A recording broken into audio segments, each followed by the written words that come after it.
जय श्री राम। देखिए, आज मैं राहु के बारे में और केतु के बारे में आपको बताना चाहता हूँ। वैसे राहु और केतु दोनों ही एक प्रकार के छायांग हैं, और राहु केतु के बारे में जितनी बात की जाए वो भी कम है, क्योंकि कोई भी व्यक्ति, कोई भी ज्योतिषी राहु केतु के बारे में पूर्णतया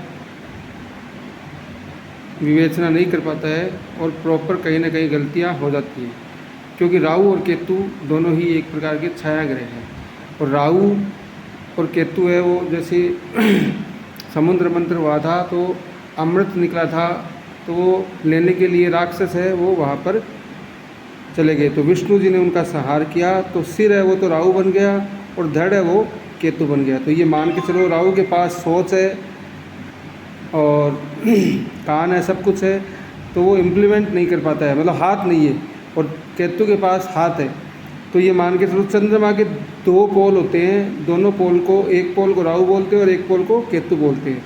तो राहु केतु है तो ये मान के चलो कोई एक विचार है, और विचार भी ऐसा जो आपके मन में आता है, चाहे वो पॉजिटिव हो चाहे नेगेटिव हो, और उस पर आप काम करना शुरू कर देते हो, वो केतु। तो राहु और केतु दोनों ही आपके मन मस्तिष्क के ऊपर, राहु है वो मन मस्तिष्क के ऊपर काम करने वाला विचार है, और केतु है उसको इम्प्लीमेंट करने वाला। राहु वैसे किसी भी चीज़ को महत्वाकांक्षा को बढ़ाता है, और केतु है वो डिटैचमेंट का कारक है। तो आप यदि कोई चीज़ है वो अपने मन से निकालोगे तभी वो आपको मिलेगी। तो देखो, राहु का जो प्लेसमेंट है वो बढ़िया है। मैं बताता हूँ आपको, केतु का प्लेसमेंट केतु का प्लेसमेंट 4, 8, 12 घर में बढ़िया माना जाता है। तो राहु बैठ जाता है 2 में, 10 में और 6 में। इसी प्रकार से केतु का प्लेसमेंट 1, 3, 5 में भी बढ़िया माना जाता है। तो राहु बैठ जाता है 7वें में, 11वें में और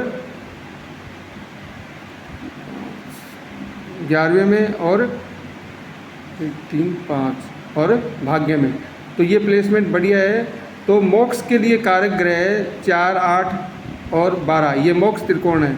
तो केतु यहाँ पर बढ़िया रिजल्ट देता है। 1, 3, 5 में भी केतु बढ़िया रिजल्ट देता है, तो चिंता की कोई बात नहीं है। राहु और केतु से रिलेटेड कोई भी प्रॉब्लम हो तो अपने मन को ठीक करें, और मैं आपको एक विशेष उपाय बताता हूँ जो राहु को ठीक करने का कारक है। तो देखिए, आप